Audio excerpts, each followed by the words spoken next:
Цената на струјата најмалку до нова година нема да се менува и нема потреба за вознемиреност од нови трошоци, изјави денеска премиерот Зоран Заев. Граѓаните не треба да се стравуваат, затоа што таа цена е утврдена од страна на владата, 36 евра, разликата према СМ ја покриваме ние.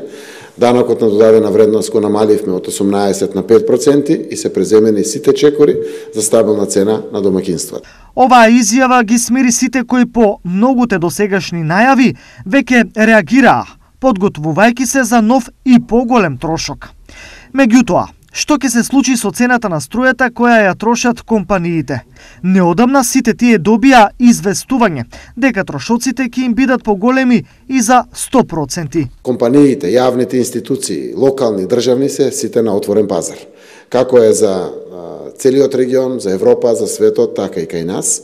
И секако и овде нема да останеме неми посматрачи. Нашата помош ќе биде ориентирана во друг дел, не да ги субституираме овде раскинатите договори, заради тоа што кој имат раскинат договор, тие склучуваат договор со друг. И тековната набавка на струја продолжува кај сите компании.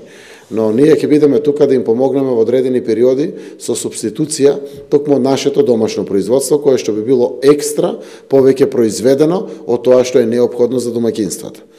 Целата вознемиреност со евентуалното драстично покачување на цената на струјата се случи откако на светските берзи од 36 евра по мегават час скокна на неверојатни 140, пошто многу од енергетските оператори реагираа молскавично, навестувајќи им на своите клиенти двојно поголеми сметки за испорачаното.